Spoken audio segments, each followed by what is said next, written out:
Hello, and welcome to the Weird Waves podcast. My name is Taylor, and this is episode 34. This week's episode, we are talking to Gray Robinson. He is predominantly a kiteboarder, but he's also involved in surfing. He is the creator and founder of Gray Wetsuits. They are seashell-based wetsuits, and in this episode, we really go in detail about, first of all, the history of kite surfing versus windsurfing, which is something that I just really didn't know anything about. Then he really goes in detail about the technology involved in his wetsuits. It is an excellent episode. Be sure to check that out, support him. I really think that products like these that are environmentally friendly are going to be the next big thing. Really keep an eye out for him and his brand, and I really hope that you guys enjoy this episode. Sounds good. How are you? Awesome. Yeah, here in Granada, Spain, a little ways away from the ocean. It's up in the mountain. But I have a kite surfing school in Tarifa, Spain, and another kite school in Cape Town, South Africa. Wow. And I have snow kite school here in Granada. You know snow kiting? You can do. Yeah, I do. Yeah. We have a friend here in I'm in Indiana, and actually our spot is way more popular for kite surfing and snow kiting than it is for surfing. Oh, okay. Yeah. Nice. Yeah, Indiana. So, yeah, on Lake Michigan, it's so windy. So there's tons of actually our swells are only wind swells. So we surf on the lake, but there's no ground swells or anything. It's just all wind. Oh, wow. Wow. But like what size waves can you get rolling? You can get really big waves. I'll send you some videos. Wow, that's amazing. Wow. Yeah, that's kind of why we started the podcast. We started meeting all these interesting people surfing the lake, and most people don't start surfing the lake. They start somewhere else and then figure out that you can surf on the lake and then, kind of figure that out. But kiteboarding here is different. A lot of people get into kiteboarding on the lake because it's a really, really great place to do it. Yeah. If you got tons of wind, I mean, that's all you need, wind and water. It's nice when you have a nice tropical beach. And I don't know if you guys have like a beach bar or something on the spot. Yeah, there's different sandbars all over. I think for the kiters, especially once it gets a little bit colder, there's just no boat traffic. So they can do like up and down winders. I don't know all the terms, but they can go, from one location like really far up, because once it gets, there's basically only 3 months where it's busy, and then the rest of the time it's so cold here that people don't want to get on their boat, so there's no like disruption for them. It's really cool. Okay. Yeah. Nice. I got to come out to Indiana one day. Yeah, for sure. We'll hook you up. We have a friend, Tyler. He actually gave my husband and I a lesson. It's not our thing. It was really fun to do the lessons. It's not our thing, but he has a school here too where he teaches snow kiting, and so that's how I heard about that. But maybe if you could explain the basics of kiteboarding and then maybe snow kiting for our listeners in case they don't know anything about it. Yeah, the basics are, it takes around, the quickest I've ever seen learn kiteboarding is 5 hours from beginner, never flown a kite, to upwind riding. So they're independent. I've only, in 20 years of teaching, have only seen less than 10 students. The average is around 20 hours of lessons. So it depends on the lesson structure. Most lessons are, if it's a private lesson, one-on-one with the instructor, it's the fastest way to learn, obviously, because you have 100% of the instructor's attention.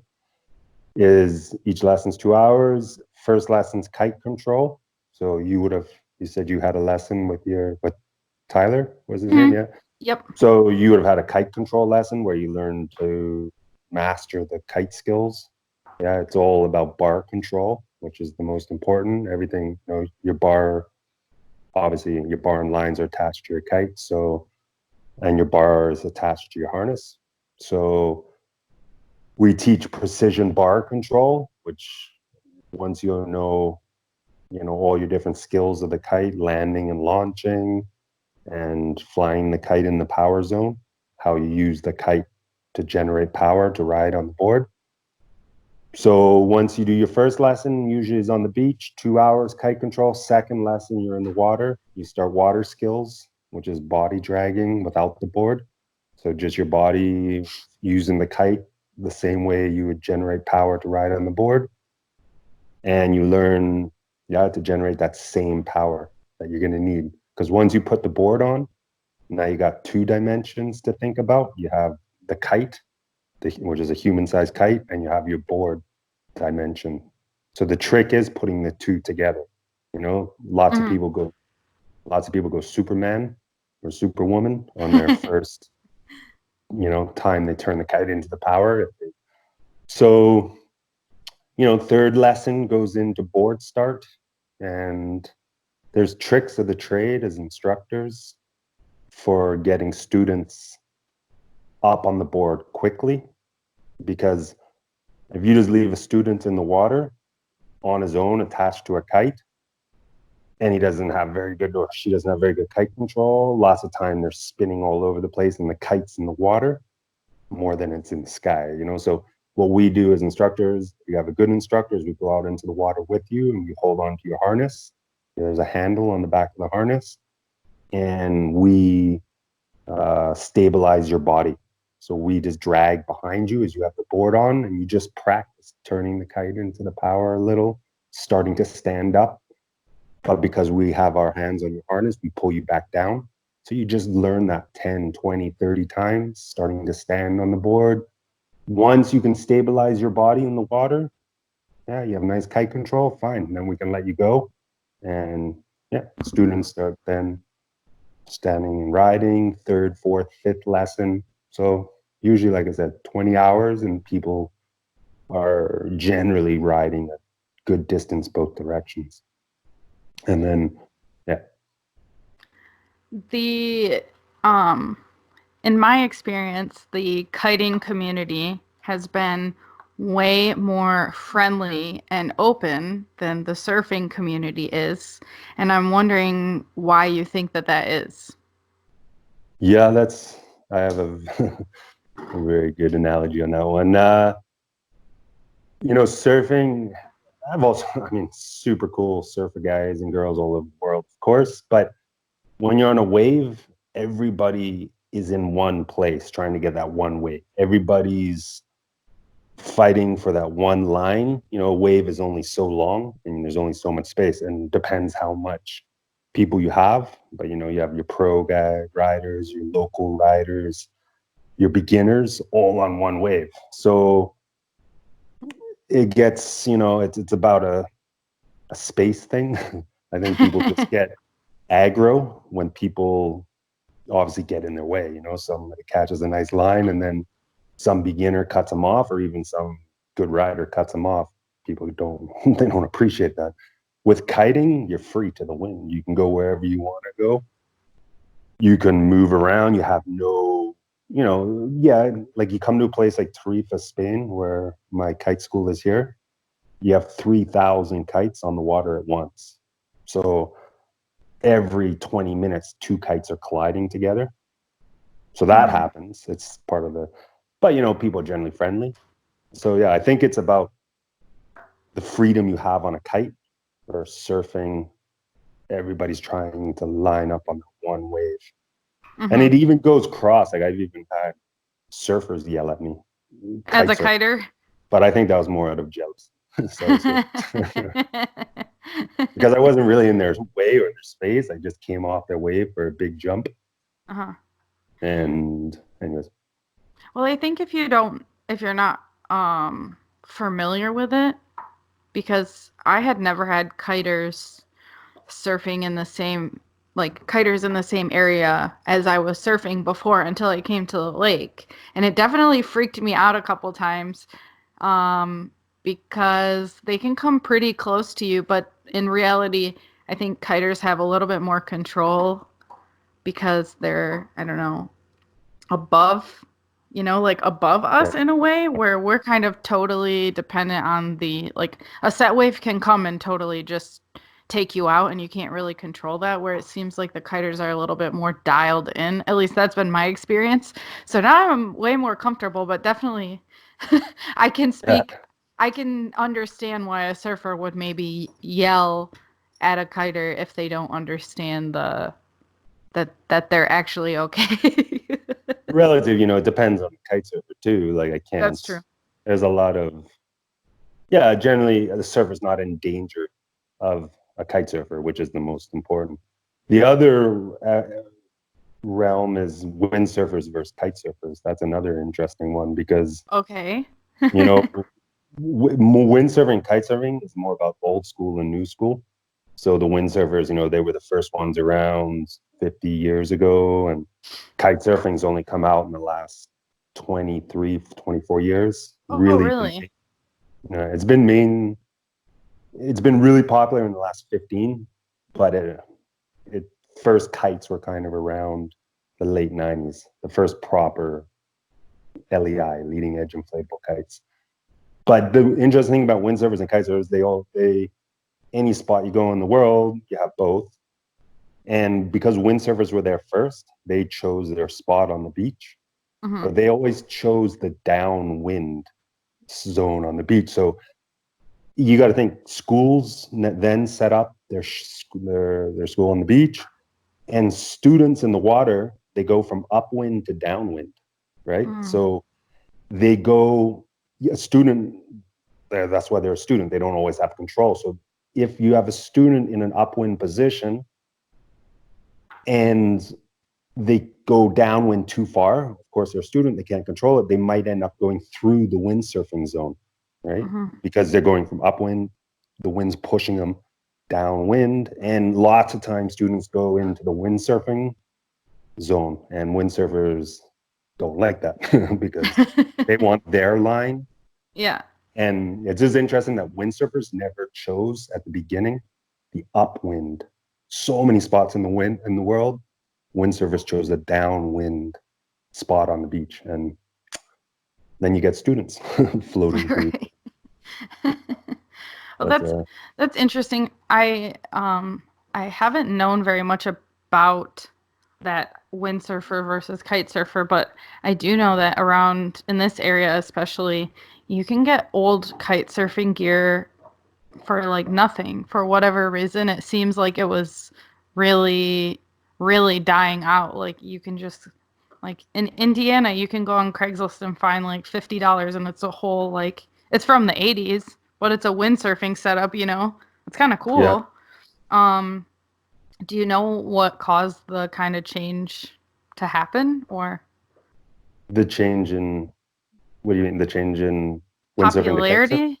Yeah, Popularity? it seems like maybe kite surfing kind of took over that space. I just don't hear about Right. people windsurfing at all.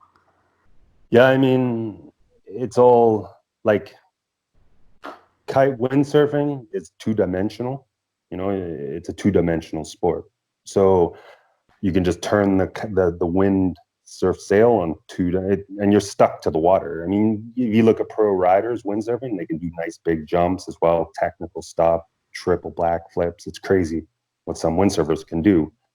But to get to that level of a windsurfer, you have to have been in the sport for a long, long time. With kite surfing, I've seen kiters go from beginner to pro in 3 years. There's not many sports in the Mm, world like surfing or snowboarding or windsurfing. Just I don't know any other sport in the world because a kite obviously gives you that upwards jump and loft and big mm-hmm. float. If you can master the kite quickly and you have good coordination and balance, I've seen, like I said, people learn, girls and guys, in a short period of time and to a pro level. And I think from windsurfing to kitesurfing, kite's three-dimensional. It's so much, to me personally, and to any kiter, obviously, it's so much more fun. Like you can jump, you can loft, you can fly in the air for 15 seconds and just do crazy aerial acrobatic stuff that on a windsurf, you can't get that big air the same as a kite. Mm. And it takes a lot longer to do freestyle on a windsurf. than it would on a kite. So definitely the new younger generation all looked at a kite and were like, wow, I want to do that. Yeah. It just looks so much. And that's Yeah. part of the, what's the right word? It's pretty chill, but there's a underlying aggressive nature on some beaches around the world between windsurfers and kite surfers. And I think jealousy, again, kite surfing is just so young and cool, and it takes the show. Everyone,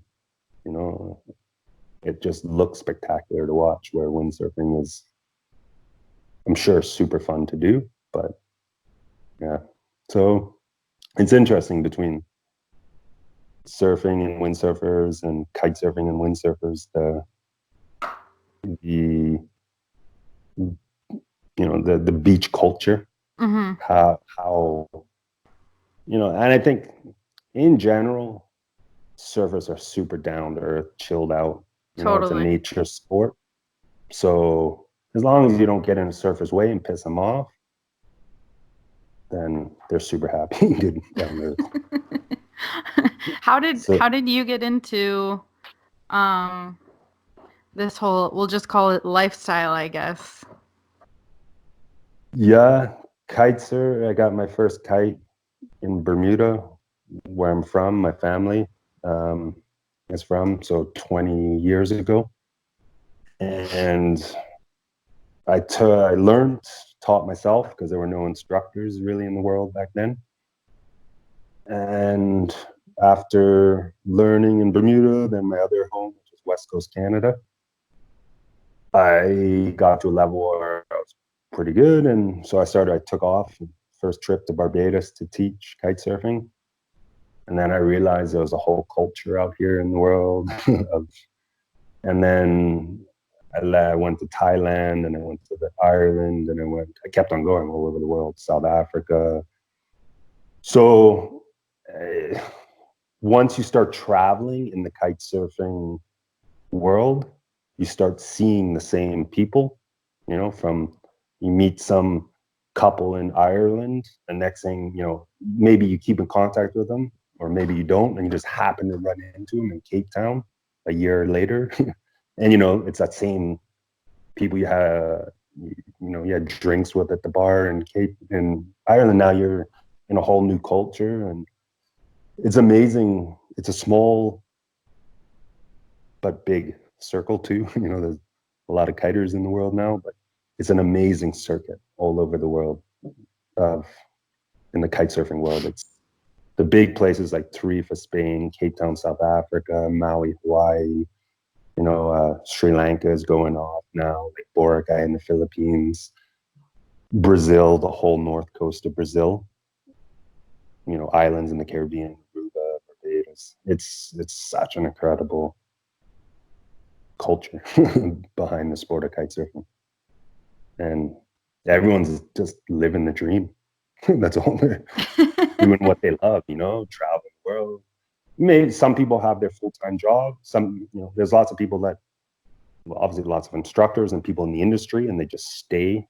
They do one season in the northern hemisphere, the summer season in the northern hemisphere, and then they go to the southern hemisphere for their, if for the instructors, and yeah, lots of school owners who have schools like the same, maybe a school in Tarifa, Spain, and a school in Brazil. So they have, because if you have a school in the northern hemisphere, you only have 6 months of business, because in the winter it's pretty quiet and dead. So they have another school in the southern hemisphere. So it's a year long round. So it's, yeah. You said you did first lesson. No, you Yep. got good control in your first lesson? Yeah, we were doing like body drags is what it's called, right? Yeah, you Where got to you the body like, level. yeah, it Nice. was really cool. Um it was a totally different experience from surfing. Like it was just insanely different. It was really cool. It felt, I don't even know. It felt less like I was interacting with the water and more like I was interacting with wind, which I guess makes sense. Um, Yeah, but yeah, it was really really cool. It was a cool yeah, experience. yeah, yeah, yeah. It's but you said you and your husband not really your thing, but you wouldn't want to go to the next level, get up I on the don't board. know. I mean, I guess maybe if we thought about trying it again, we could try it again. I think it's just so different from surfing, like which I didn't expect. There's so much gear and there's so much setup to kind of like there's like a whole ritual beforehand, which is really cool. But with surfing, you just grab your board and you jump in the water, you know? It's like Yeah, it's so simple and um I think for us, at especially at the time when we had taken the lesson, we had invested so much already into winter surfing on Lake Michigan, which is like four different types of wetsuits for every season, all the different boards and everything, that the thought of like trying to conquer another sport and all that gear, it just seemed really overwhelming, you know? yeah, yeah. It is. It is. It's. I know. I'm Compared to the simplicity of surfing, yeah, grab your surfboard and your leash, jump in the water. There's not much to forget, In kite surfing, yeah, I've say on the west coast Canada, where I'm from in Victoria, I've driven 3.5 hours up the island because it was like amazing wind and swell. And we got to the spot and it was pumping. It was an amazing, and we forgot the pump, the pump, pump up the kite. oh my God. There is no option, So we even took a Coke, 2 liter Coke, and we put it to the back of the exhaust of the car. No We tried way. it, didn't work, obviously. It got some inflation, but not enough. So yeah, so much more equipment in kite surfing. You Yeah, know, it's I think I could see it like it the setup being really quick if you have it down to a science.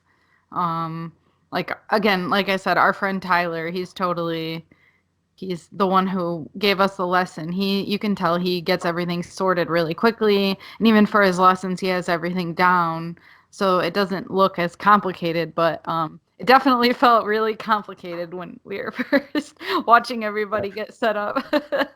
yeah, yeah, yeah. But of course, like anything, with time and Right. being in it, Yeah. it's I can get to the beach and be fully set up in 20 minutes, like Yeah. kite pumps, bar and lines. Right. So So you eh, said you're from Barbados and also Canada. Can you maybe explain that? How does that work? You well, grew up between two Bermuda, countries? Oh, Bermuda, Bermuda. yeah, Sorry, yeah. sorry. Grew born and raised in Bermuda till I was 12. Okay. So, and then, but it's a very small island, in the Mm-hmm. middle of the Atlantic. Decent wind in the winter, but like I set up and then I moved to Canada when I was 12. My mom, brother, and sister to Victoria, BC, Canada, on Vancouver Island. And yeah, that was when I got exposed to the great outdoors. And, that was what was my starting point in extreme sport. And yeah, I mean, then when I started, I like I said before, I started my learning to kite surf in Bermuda, but I mastered riding back in Canada. So I was in Bermuda for one summer, and I spent another year in Canada. Okay, I got to a good level, and then I tried to start a school in Bermuda, but I realized pretty quick the wind. You have tons of tourists, and in the summer, but there's out of 6 months of summer, there's less than 2 weeks of wind. And then in the winter, you have wind all winter long, but you have no tourists. So Mm-hmm. for a business point of view, it didn't really work. And how old were So you when you tried to start your first school? 26, Okay. yeah. So I'm 43 now.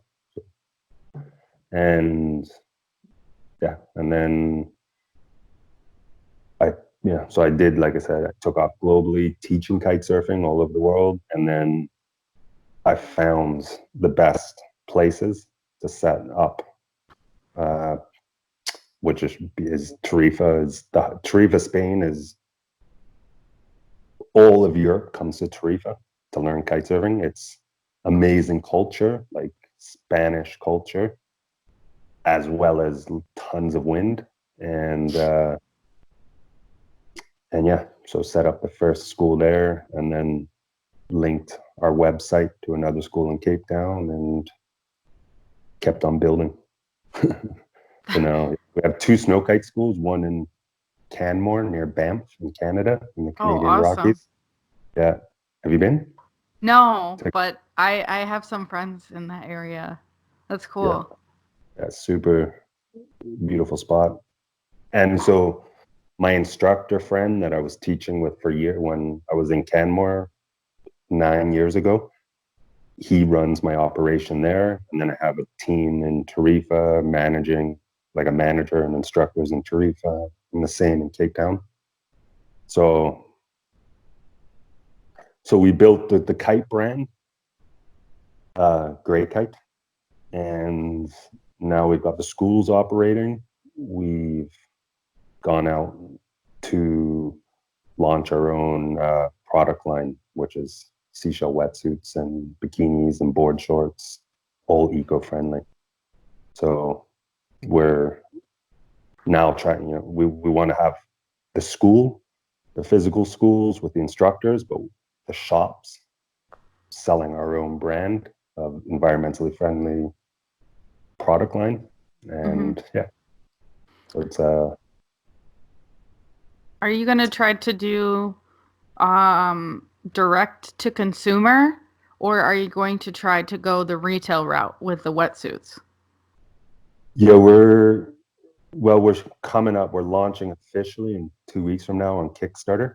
Oh, Um, awesome. yeah, so right now, yeah, we've pulled together BTB, business to business, like a global list of. So we're going to do retail direct with customer on off the website. We already have 8, 9 distributors now wanting to work with us already. We haven't even come to official launch yet. And so, yeah, we want to, we want to keep with quality is the most important, and environmentally friendly. That's the whole core values of the company. Is my years of teaching kite surfing and having, my students' safety over all these years of teaching kite surfing is priority. It's their lives in a sense are in my hand. With teaching students to kite surf, and then having them to put on petroleum-based wetsuits. Like so many people in the world have allergies to these. Petroleum. It's basically a piece of oil that you're Hmm. putting on your body, like literally. So that was the what really happened was a year and a half ago, I broke both my legs. I had an accident. I fell 7 meters. Oh my God. So yeah, so I was in a wheelchair for 6 months, and then I've been steadily getting back on my feet. So I'm now back walking, but it's been a long haul. So because I used that time I had um, to put together, like build, launch, find the top manufacturers in the world that produce sustainable. So our our wetsuits are made out of seashells. So they use the calcium carbonate from seashells, and the seashells are recycled from the food industry. Oh. Yeah, so we're not diluting the beaches. We're not going down to the beach and taking tons of seashells off off the beaches. It's the recycled seashells from the food industry. Like clams and scallops and stuff like Exactly, that. oyster. Yeah, Oysters. Wow. Oh my God. yeah, That's yeah. so cool. And so there's another technology there's only 4 technologies of wetsuits in the world. One is petroleum based, the other is Ulex, which is Havia from a rubber tree. Hmm. So Patagonia, if you're familiar with that brand, yeah, they produce Ulex wetsuits, but they're very soft and they're not high performance for surfers. Hmm. They're very environmentally friendly and beautiful wetsuits, but they don't have the high performance and very soft wetsuits, easy to rip, Yeah, and I've then heard that issue that they can basically just fall apart, and it's hard to repair them as well. yeah, exactly. You need a tube of rubber. Ulex, because You- what you would usually typically use to repair them, it doesn't work. Oh, okay.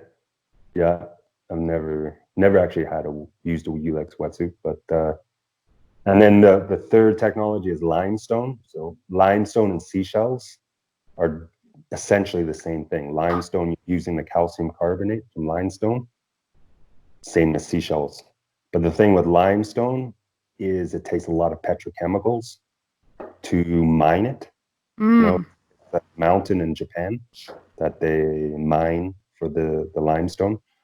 So it uses a lot of petrochemicals to mine the limestone, and you're bulldozing down the side of the mountain. So it's not exactly the most environmentally friendly. it's Hmm. it's very high performance. So it's called Yamamoto limestone neoprene. It's a Japanese manufacturer. So Yamamoto is known to be the most high performance wetsuit in the Hmm. industry made of limestone. And now the new technology of seashell, so it's the same, yeah, using the calcium carbonate, and it's just more sustainable because it's no new bag. We're just recycling seashells that would otherwise go to the landfill. So we're not making any bag. We're not bulldozing down a mountain. We're not using petrochemicals to mine it. And then it does undergo a chemical process. Hmm. Yeah, the chloroprene, so it goes through a chemical process, but the base bulk weight of the wetsuit, so the weight of the wetsuits remains from a natural source. Hmm. Yeah, So, which is there's like an additive or something, like a small amount of additive in order to make the like material that makes up the wetsuits. Is that what you're saying? it's an additive chemical process. Yeah, Oh, okay. it's more of a process. Yeah, that they then bake it in ovens Hmm. and form chloroprene rubber chips. And then, yeah, so, but the key important thing is it does go through a chemical process, which chemicals are added, but the bulk main ingredient of the wetsuit, the weight of your wetsuit, is from a Mm. natural source. So if you put on a petroleum based wetsuit, the bulk weight that you're holding in your hand, the weight of it is oil, is Hmm. petroleum. So it's a dirty ingredient inside. And And then what's also important on the wetsuits is the material applications. So that's the foam. The foam is made from seashells or limestone, Ulex, and then is what you apply to the foam. Uh, we use recycled nylons, polyesters, Oh. everything's recycled. And because if on the inside of the core of a wetsuit, it's called thermal smoothie. Usually it's a red color, and it's nice and soft and it's thick and it gives the core body heat. Uh, so we use recycled materials applied to the seashell wetsuit foam, and then we use water-based glue instead of petroleum-based glues. So everything from the foam to the material application process and the materials and the glue all remains environmentally friendly as possible. Yeah. That's so interesting. Yeah. It's, how did you find the idea? Like, did this technology, it already existed? Yeah, exactly. The technology exists. It just came. Um, it's a so to go right down the rabbit hole, the same manufacturer that Patagonia had a third party manufacturer, and that third party manufacturer in China, they produced the Ulex for Patagonia. But I believe at that point, Patagonia then started their own factory for their own production of their own Ulex. So that third party manufacturer said, okay, well, they already had the technology and the expertise in producing. So they seeked and found this new technology. So Oh, okay. it was the original manufacturer of Ulex for Patagonia. And once Patagonia left, they seeked to find a new technology that's more sustainable and high performance. Interesting. So yeah. That's so cool. Are the wetsuits glued and stitched seams? Like, do you have that option? I'm curious what material you use, like, in between the seams, if you have that. Yeah, and we do blind stitching, so it's Mm-hmm. more high performance, and it's in between the seams is an environmentally friendly glue. That Okay. so I actually have a few videos I can send to you Yeah, that would be great. of our production process, and yeah. So eh, what's key is you want environmentally friendly, you still want high performance. Mm-hmm. That's the critical point because surfers need high performance wetsuit, kite surfers. So it's then it's all about creating uh, anatomically structured wetsuits that the stitching is in the right places. Like so, your core body area has no stitching. And so if you want to move your arms and your legs, you have maximum freedom of Mm-hmm. movement. So it's been a process of learning for me, finding, seeking a new technology like this technology, then designing and constructing the wetsuits. Mm-hmm. It's been I've had 1.5 years in a wheelchair, more or Wow. less on my ass to put this together.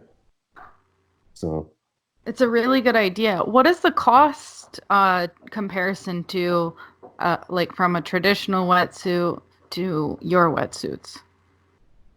well, we know one thing, our we know for sure what our cost is on Kickstarter right now, which is going to be 40% off our retail, roughly. So we're launching on Kickstarter 270 US for one of the high performance wetsuits. The full body Athena is Mm-hmm. one. Athena is the women's, or Savage or Bio 2 Elemental. So, and it depends. If you look at a top of line Billabong wetsuit, you're looking around 350 to 450.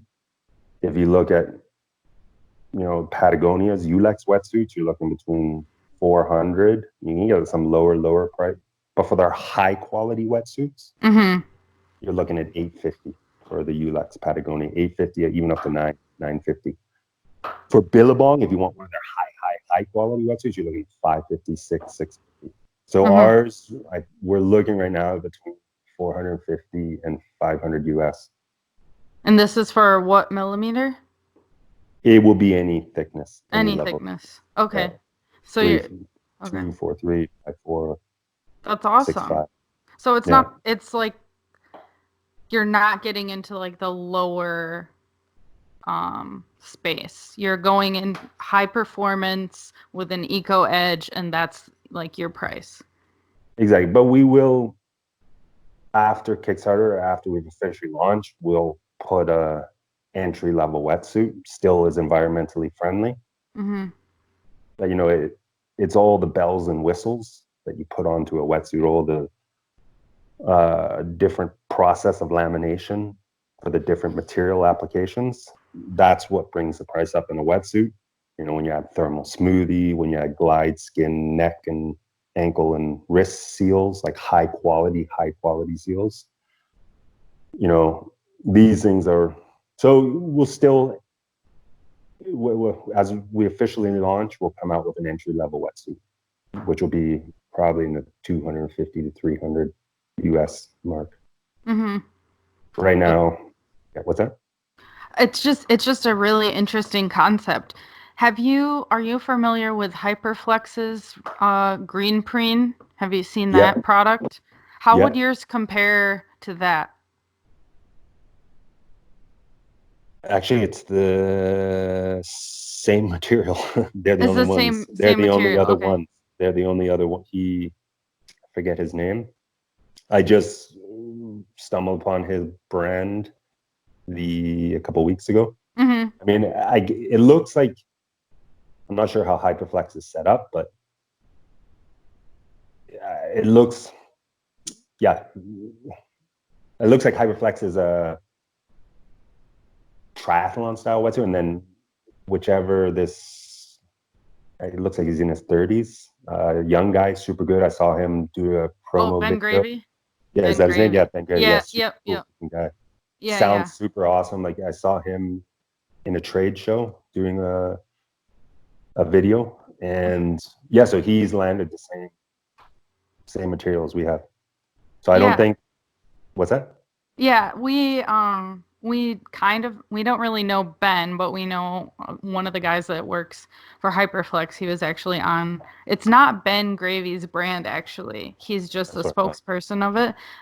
I guess it started as a like the spearfishing triathlon Okay. wetsuits, and then it expanded into the surfing market, and they're really big in our area. They've put a lot of focus on the Great Lakes when we were definitely really underserved.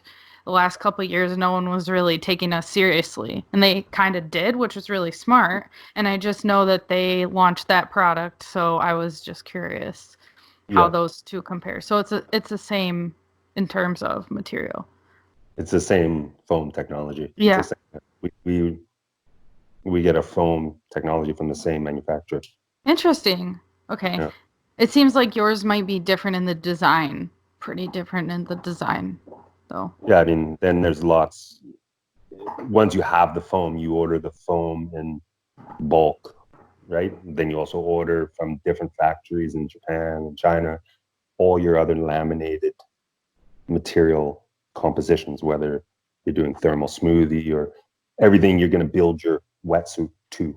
So just because you have a foam, okay, great, it's environmentally friendly. That's the most important. Now, his construction and our construction are going to be there's going to be vast similarities. There's only so much you can do with a wetsuit, Right, but right. there are going to be slight differences in different application processes and obviously just the design work. So Hmm. yeah, That's but so that's cool that cool. you mentioned that because I know there's only a handful of small brands in the world that have this right now, and no one's above market with them with this product. And I know it's just me and well, yeah, as far as I know, when I've researched and have a team researching, it's just Hyperflex and us right now coming out with this.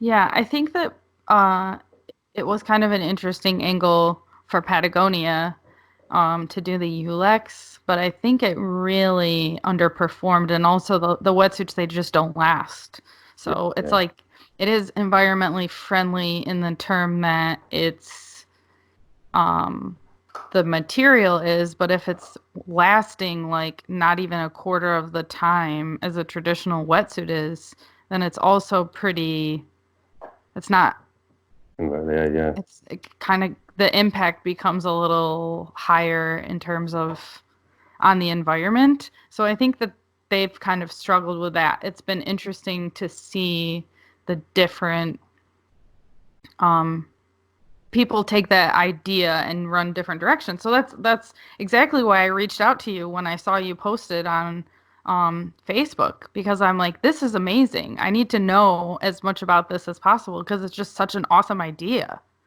Yeah, it's in this time and age, countries banning plastic, the world wanting to move away from fossil fuels. The how bad a wetsuit, the production manufacturing of a petroleum-based wetsuit really is and the amount of resource and energy it takes. The greatest. It's a bad piece of kit for the environment. A really, really, really. So it's great to see now, that there's options, for still having high performance and environmentally friendly.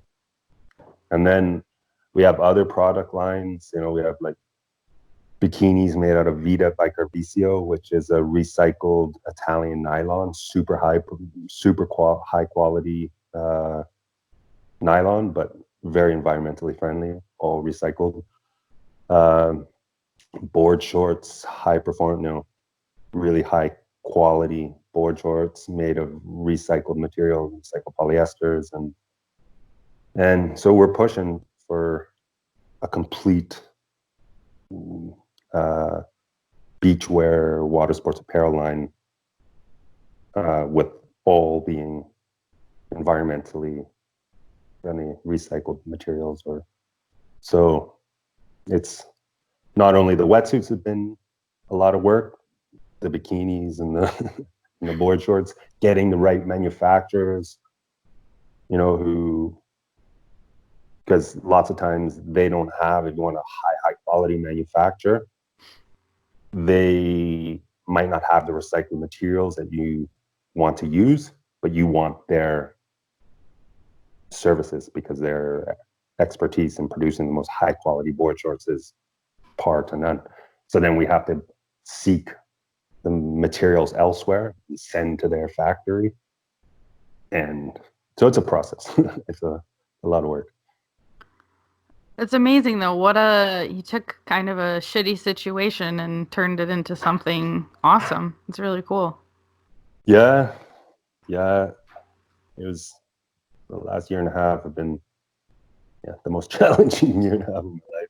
Yeah. It turned a negative into a positive, and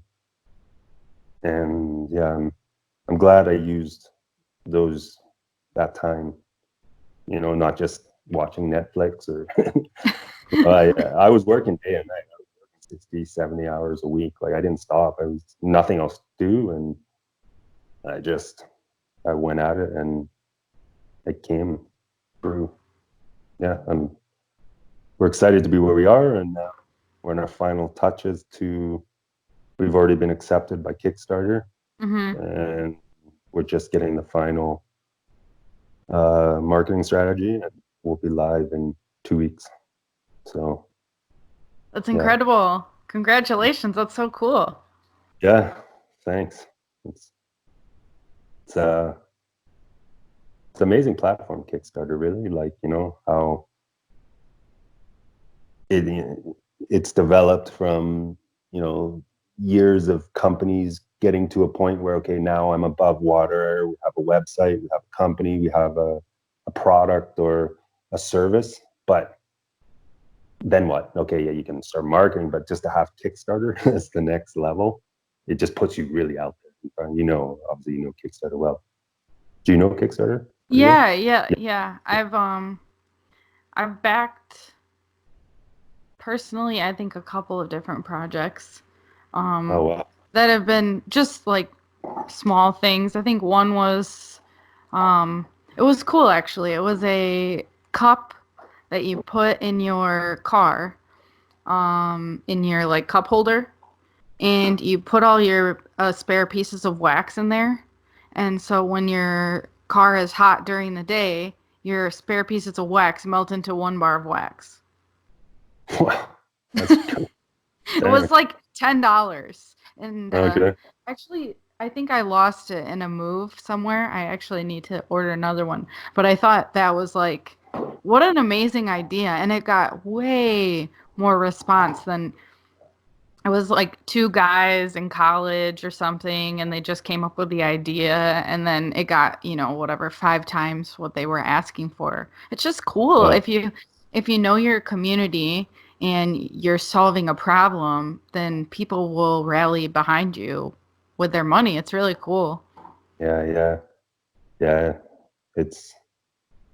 And in the, where we're at now, to see, hopefully I'm hoping, we're going to be at a big with our new generation coming up, with hopefully environmentally friendly and, moving away from fossil fuels initiatives, and hopefully we're looking at a new era because something's got to change in the near, with where we're at in this day and age. Well, I Sitting definitely in think. a sitting in what's that say? Oh, sorry.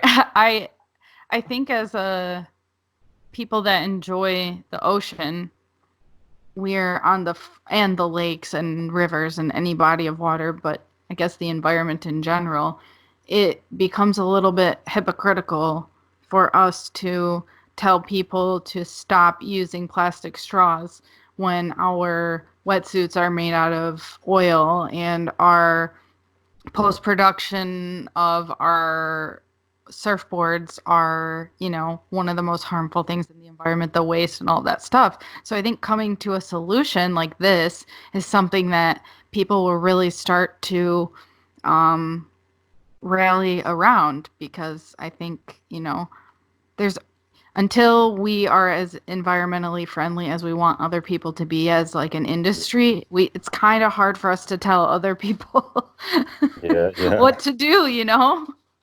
yeah. And it's interesting because surfers are generally and kite surfers and windsurfers that are so down to earth and they just want to be in touch with nature and play their sport and live the lifestyle. But then, like you said, we get stuck with these petroleum oil-based wetsuits and these surfboards that are, so chemically built, constructed, not good for the environment. Yeah, even in our playtime, even so, yeah, if we can move away in every realm, it'd be amazing to see in surfboards if they can find. Is there such a technology? Do you know, or They're definitely besides this?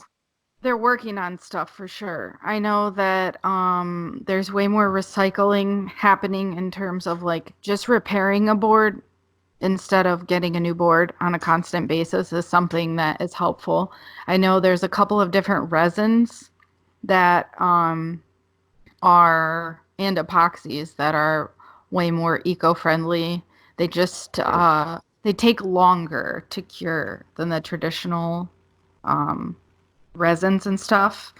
I know a couple of people are starting to use bamboo yeah, as like the yeah, stringer and then also the wooden surfboards because it's light. So it's definitely moving moving in that direction. Different foam as well. I forgot someone was telling me about um, going away from the EPS foam blanks and into something made out of I forgot what it was. I don't want to say because then it'll be the wrong thing, but um, yeah, I think if there's people that want to take it there and try it out and try new things and they have that idea, I think in the next 10 years we'll see a lot of changes in what products we use because people yeah, want to pay for it too. yeah. People they want to feel good about the things that they're buying. Of course, and the environment and your body. I mean, something like think of the difference of having donning a piece of oil or donning a piece of seashells. It's like, it's a completely your body and the environment, like which is one and inevitably. But yeah, it's yeah, it's it's it'll be interesting to see if surfboard like with kiteboards, we make the inlay of the kiteboard. You can make out of like bamboo, like the complete base of the core. But then a lot of time, they're using pretty nasty fiberglass and adhesive, like you're saying. So yeah, I think in a period of time, someone's going to come up with an eco-friendly surfboard. There I saw in out of Central America now they got like 6-pack holders, like what would normally be the plastic part. Instead of strangling turtles, it's edible for turtles. Oh, So that's cool. if it ends up in the ocean, it won't. It's Yeah, food. yeah, it's food. So somebody in Central America just came up with that technology. I don't know if it can be done for surfboards, but an edible surfboard would be would be something to see. If That's yeah, true. It's exciting to see and it's exciting to talk to someone like you who has taken an idea and ran with it. It's just very It's really interesting, and you can tell that you're very passionate and also very knowledgeable about what product you're putting out into the world. It's very, very cool. Yeah, it's been a learning process, and I'll keep on learning. There's never, you know, there's never time to stop learning. So yeah, and what's that? Oh, Just you trying to go. get my dog. My dog. Nice. German Shepherd. Yeah, he's a puppy, so he's still Oh well. needs some attention. But I was gonna ask, how do you balance your kite schools? I think that must be really challenging if you have them in a bunch of different locations, a bunch of different time zones. Yeah. Well, I mean, right now I just do the online administration, web-based stuff. So I have managers, like quality instructors that I took from the beat, good friends of mine that were good instructors, the best of the best. And I basically made them the managers of my schools. So I can trust that they can run, and they do run my schools. They run the instructors very well. It's all about, you know, it's about teaching highly progressive lessons, but it's not just the lessons, it's a whole holiday experience that we give our clients. So we do everything from we book them into their accommodation, or pretty soon what our goal is right now. We have the schools, we have the brands coming up of apparel line, so we can fill our shops with our own boutique shops, and we want to build villas. So we'll do the accommodation, so we'll be our own villa, our own boutique shop of our own brand, and our own school with our own instructors. Mm-hmm. So it's a win-win-win. You take the complete, you cater to the complete holiday. When somebody books from another country and they come to your school to learn, they book online. Yeah, if you can give them the whole package, the whole holiday experience. So what we will have is we'll have activities managers that that organizes their lessons and gets them connected with the instructor and they hit the beach, but also does other activities in the area, like takes them out on other biking trips or different activity things you can do in the local area. That's what we want to do, where we're going towards. So when people come, they have the whole package experience. But yeah, once we're above water with this new brand of wetsuits, we're gonna then be looking towards villas. So, sounds like an amazing plan. Yeah, if people can have, like if the thing about kite surfing schools around the world is it's hit and miss. You can show up at one school, okay, if you have a great owner of a school, but you have a lousy instructor who's lazy and doesn't know how highly progressive lessons, you would rather have a lazy, not very nice owner and a top quality instructor, because the Right. top quality instructor is. But the thing is, you want to have both. You want to have everything catered to. And in the kite surfing world, it's hit and miss all over the world. There's so many independent owners of kite schools, and some are really good and some aren't. And some are very new and green into the sport, and their instructors are new and green, and it's different levels. So if you can have a global brand of highest progressive level, high quality, people will stay in your brand. Maybe they come to Tarifa for one kite surfing holiday in the summer, and then they have such an amazing experience. They come to your school in Cape Town in the winter, and then they'll have an amazing experience there. So they come to a school in Brazil, and they get to see different places of the world, learn in different conditions, Mm-hmm. but have the same quality experience. That's what we're working towards. That's So incredible. That is yeah, it's incredible. It's totally true, especially when you want to progress, like through any sport, whether it's, kiteboarding, surfing, any sport like that, I think you can get a basic level. Maybe it won't be great, but it can teach you the basics almost anywhere in the world. But for that second step, I feel like it's so hard to find some, because everybody needs lessons. Is just kind of in any sport you can Yeah, benefit from having a lesson, but it's such a good idea to have a standard quality in multiple locations all over the world, so you know whenever you go you're going to get the same level, no matter if you're taking exactly. whatever step 5 or you're at step 1 or step 3. That's just, it's really smart. Yeah, it's and yeah, it gives the clients an amazing, you know, uh, trusted experience. Like again, if you did end up at a school, you do book a holiday off a website and you land at a school and it was a bad experience, who knows what your next decision is going to be. If maybe you don't want to go, maybe that experience was so bad you don't want to keep on going in the sport. That's the worst case scenario. But yeah, if it's the industry is still very young.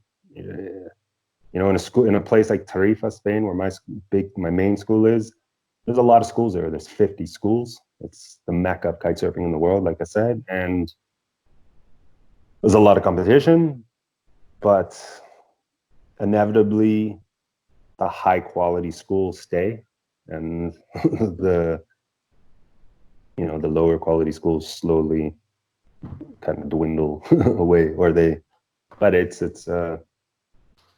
yeah, it's all about your team. That's the most important. Just having a super dynamic team that you can trust in your managers, and your managers were instructors, so they know everything about everything to do with teaching and then yeah, then you have an amazing administration that can book your whole client's holiday and make it, go off with a bang. You put it all into play. Yeah, it's like playing, being a conductor of an orchestra. What's it? Yeah. It is. That's all I am. It's just a conductor now. The conductor. That's cool. So, what is the weirdest wave you have ever surfed? Or, Yeah, or I guess the weirdest, if you want to take it in a kiteboarding area. I don't know how you want to frame that question, but you want to hear the weirdest experience? Then, yeah, it's that a sounds wave. good. Yeah. it's a It is a wave. It's a wave of an experience that made international press. I was in Tofino, West Coast Canada. So it's a major surf town. Probably lots of your podcast listeners know it's in Canada how many major surf destinations are there. Tofino on the west coast of Vancouver Island is definitely the number one spot in Canada. And very tourist town as well. So I was kiting. They were filming the O'Neill Coldwater Classic surf competition on the beach that day. And I was just jumping around. This is 9 years ago, maybe 10 years ago. And my kite crashed, no big deal. Normally you just relaunch the kite out of the water, but it inverted. So I couldn't relaunch it, put it that way. And it was side shore wind. I had two choices. So the kite would have just been pulling me towards there's two beaches, and they're separated by a cliff line of 100-foot cliffs about a kilometer long. And I could have ditched the kite and swam to the beach and been fine. But it was a $2,000 kite, brand new. I wanted my kite. So I did self-rescue, which is you pull yourself to your kite, you lie on your kite, you make a sail out of the kite in the water. So you hold two of the strings and it's like a nice little sail, and you can glide along the water without any effort. And I was going to go on the outside of the breakers. And on that day, it was about 2.5 meter, 3 meter breakers slamming into the cliffs. So many surfers have died in that spot. Many tourists standing on the rocks every year. Not many, but I think there's one or two every year or something. get smashed off the rocks. And there's people that die in that spot. You don't want to be in the inside of those waves going into the cliffs, put it that way. And I was 3/4 of the way to the other beach, going on the outside of the breakers, calm and collective. Everything was fine, sunny. And I'm seeing people up on the cliffs, and I can see people with cell phones in their hand, and I'm giving thumbs up. Like I held my 2 thumbs up in the sky for like a minute to say, I'm okay, no problem. And I knew they were panicking, calling, like, first responders, whatever. So next thing you know, a oversized Canadian Coast Guard boat, like Zodiac, $250,000 Coast Guard boat, comes flying in, or not flying in, like on the water, flying in, driving fast, and says, get on the boat, get on the boat. And I yell, I'm like, well, my kite. And they said, no, get on the boat. And I'm like, what am I going to do? I'm not going to argue with the Coast Guard in the situation. So I swam to the boat and I got on the boat, and the girl drove over my kite, and it seized the props of the boat. So now the boat's seized. So it's a girl and a guy on the Coast Guard. So I'm on the boat. I know once I saw the kite stuck up in the engine, I know I've seen this before. We're done. I'm like yelling, we have to jump now. We have to jump, because we're maybe 100 meters from where the waves start breaking, and then it goes into the cliffs. And then we have to get off now. We have to. And they're yelling at me, no. And I'm yelling. And finally, the last wave picks the boat. Just as we hit the wave, there's a picture. There's now, I think, some of the professional photographers from the O'Neill Coldwater Classic were up that end of the beach taking photos. And there's a picture of me jumping. If you Google Gray Robinson, Tofino Coast Guard Rescue, the story will come up. And there's a picture of me jumping off the boat with half my legs out of the water, my torso inside. Anyways, then the next picture is of the 2 Coast Guard standing on the boat, and the next wave coming in, which might have been about 1.5 meters or something. So you can see the 2 Coast Guards standing on the boat inside the breakers going into the cliffs. And I can see them like getting smashed. I get smashed by a wave. I can see them, and then I was crying at that point. I knew we were in some serious trouble. I was crying and thinking, oh God, this is gonna be. And so next picture from the top of the cliffs, there's no Coast Guard on the boat anymore. Then that wave smashed them off the boat. And then I can hear, from my point of view, the boat slamming into the cliffs. And the spot that we got pushed into, it's the only spot. It's called Honeymoon Point, between Chesterman Beach and Cox Bay in Tofino. And it's the only spot where the cliffs dip down from about 100 feet to about 30 feet. And it has a little bit of a grade, like a 45-degree angle. So I saw the Coast Guard clamber to the rocks. Maybe they got pulled out once or twice and then clamber again. But I saw them come out at that point. So I knew they were okay. So I was like, oh. So I wasn't going to go in there. I kept on swimming lateral, trying to duck dive waves. Finally, I got pushed into the other cliffs. And, I fought for, I'd say 3 minutes. It was questionable. So it's not weird more than scary. It's scary and weird. And I managed to come around the point. And right when you come around the point of rocks, it's just going towards the sandy beach. At that point, there was at least 500 to 800 people on the beach. Like, people from the O'Neill Coldwater Classic surf competition came up. All the paramedics of Tofino, the fire trucks, the ambulances, the police, everyone was there. Canadian Coast Guard helicopter comes over above, and I come to the beach, and I puked a couple times because I swallowed water. And I couldn't handle it. I was just too distraught. So I swam back out to the boat because the boat dislodged from the rocks and it was sinking a bit. So I jumped on the boat. It was out, kind of going sideways down the beach line, and I rowed the boat in with the oar. Anyway, so in the end, everyone was okay. And it was a pretty major traumatic experience for everyone. Even, I had a meeting with the Coast Guard the next day, and it was pretty heavy. Like, they were local Tofino, it's a small town, the Coast Guard, and it was, yeah. So I guess weird turned into scary all of a sudden. Well, so One good thing that I believe came of that though is I explained to them what should have happened. Like they did the rescue upwind of me, right? mm, So, but kite, they didn't even know what kiting was. They didn't even know what a kite was at that point. This was maybe 14 years ago, 13 years ago, I think. And so they should have done the rescue. Now, I believe they wrote a protocol for rescue, Canadian Coast Guard, because of my experience, because of my situation. And because they did upwind, their boat floated once I was trying to climb on, downwind into the kite. If they would have done the rescue mm. downwind of the kite and me, that's the most important thing. If they would have done it downwind, I would have swam to the boat, and they wouldn't drove over the kite.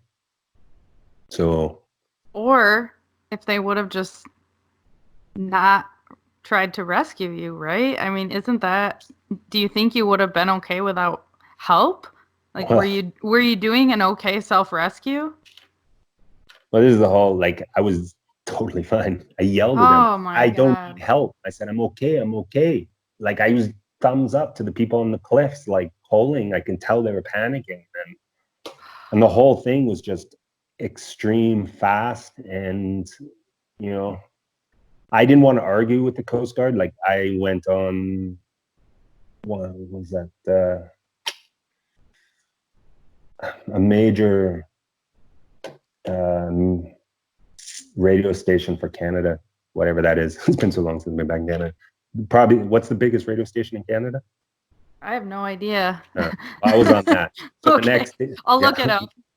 the next day, they did an interview and with me. And what can I have the most respect for the Canadian Coast Guard. And every day they put their lives on the line for people, and they did for me. And one thing turned into another, and it was we almost all died. But what can I say? I'm not. So the media wanted to spin it like, oh, Mm, the Canadian Coast Guard did a botched rescue. That's what they said. Oh, it was a botched rescue. Everyone knew I didn't need help. Everyone knows me in the town of Tofino and knows the deal, what really happened.